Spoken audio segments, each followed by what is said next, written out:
নমস্কার সবাইকে, সবাই কেমন আছেন? আমি তৃষ্ণা, আপনাদের জন্য নিয়ে এসেছি নতুন একটা রেসিপি। তো আজকে আমি মলা মাছ রান্না করে দেখাবো। মলা মাছের জন্য আমি এখানে মলা মাছ ধুয়ে পরিষ্কার করে নিয়েছি, এটা আমি প্রথমে দেখিয়েছি। আর এখানে আছে বেগুন, সিম, শীতের প্রথম সবজি, সিম, আর হচ্ছে আলু, আর একটা হালকা একটু চিচিঙ্গা দিয়েছি।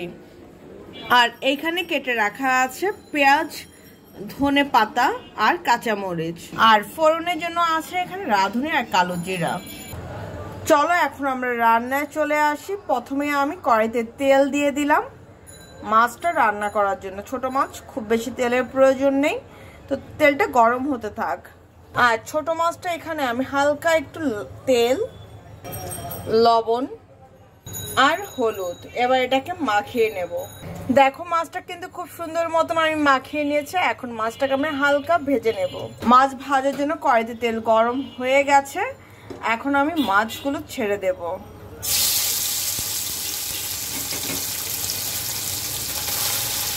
তো চলো মাছটাকে একটু হালকা ভেজে নেই। দেখো মাছটা খুব সুন্দর মতন হালকা ভাজা হয়ে গেছে, এখন আমি মাছটাকে তুলে নেব। মাছ ভাজা তেলের মধ্যে দিয়ে দেব রাঁধুনি আর গোটা কালো জিরা ফোড়ন। যখন একটু চড়মড় করে উঠবে, রাঁধুনি কিন্তু খুব সুন্দর একটা স্মেল ছাড়ে, সেই স্মেলটা যখন ছাড়বে তখনই দিয়ে দেবে পেঁয়াজ কুচি। দিয়ে দেব পেঁয়াজ কুচি, দিয়ে দেব কাঁচামরিচ। এবার আমি পেঁয়াজটাকে খুব সুন্দর করে ভেজে নেব। তো চলো আগে ভাজা হোক। যখন পেঁয়াজটা সুন্দর মতন ভাজা হয়ে যাবে তখন আমি দিয়ে দেব সবজিগুলো। সবজিটাকে একটু লবণ মশলা দিয়ে কষাবো। কম জালে কিন্তু সবজিটাকে কষাতে হবে।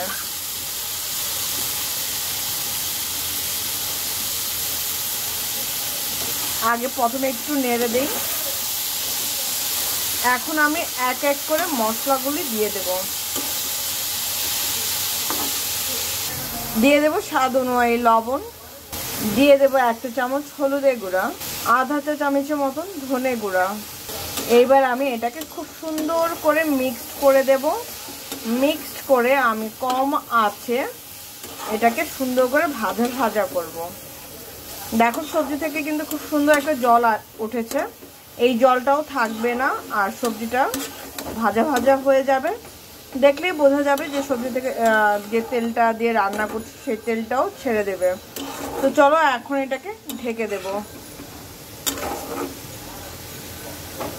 দেখো আমার কিন্তু খুব সুন্দর মতন সবজিটাকে ভাজা ভাজা করে নিয়েছি। এখন আমি এর মধ্যে দিয়ে দেব হালকা জল। আমার কিন্তু চড়চড়াটা হবে পুরো গামাখা। এই এখন আমি জল দিয়ে দিলাম।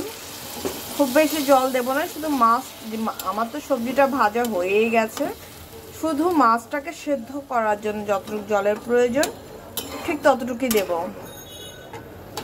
আমি এখনই এর মধ্যে মাছটাকেও দিয়ে দেব। এই আমি দিয়ে দিলাম ভেজে রাখা মাছটাকে। ভেজে রাখা মাছটাকে একটু হালকা আমি নেড়ে দেব, যেন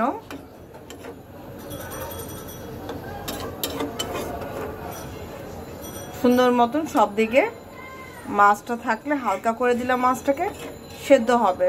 তো এখন আমি এটাকে জাল করতে দেব, ঢেকে দেব। ঢেকে দেওয়ার পর ঠিক মিনিমাম 5 মিনিট জাল করব। আর ঢেকে দেওয়ার আগে এর উপরে আমি দিয়ে দেব ধনে পাতা, ফ্রেশ ধনে পাতা দিয়ে দিলাম। তোমাদের কাছে থাকলে দিবেন, না থাকলে দিবেন। আমি এখন ঠিক 5 মিনিটের জন্য ঢেকে দেব। তো আগে এটা হওয়ার পর এক লাস্ট এন্ডিংয়ে আমি তোমার সাথে শেয়ার করব। দেখো আমার কিন্তু মলা মাছের চড়চড়াটা হয়ে গেছে, এখন আমি এটাকে নামিয়ে নেব। তোমাদের বলেছিলাম না গা মাখা রাখবো। যখন আমি এটাকে নামিয়ে নেব তখন কিন্তু এটা পুরো শুকিয়ে যাবে। এখন গরম বলে এরকম মনে হচ্ছে। আর এটা কিন্তু পুরো দেখো সবজিটা যখন একসাথে মিক্সড করে দিলাম, জিনিসটা গা মাখাই হয়ে গেছে। এখন চলো আগে এটাকে নামানোর উপর ফাইনাল লুকটা শেয়ার করছে। এই হচ্ছে আমার মলা মাছের চচ্চড়ি। সিম্পল মশলা, সিম্পল সবজি, যার ঘরে এখন মোটামুটি সবাই ঘরেই থাকে। বেগুন, আলু আর চিচিঙ্গা, যেহেতু এখন গরমকালে যে সবজিগুলো থাকে, আর আমি শীতকালের সবজির মধ্যে দিয়েছি শুধু সিম, থাকলে দিবে না থাকলে দিবে না। তো যাই হোক, সবাই ভালো থেকো, সুস্থ থেকো, আমার জন্য আশীর্বাদ করো, আমি যেন ভালো থেকে সুস্থ থেকে তোমাদের জন্য নিত্য নতুন ভিডিও আনতে পারি। তো আজকের জন্য এ পর্যন্তই, টাটা।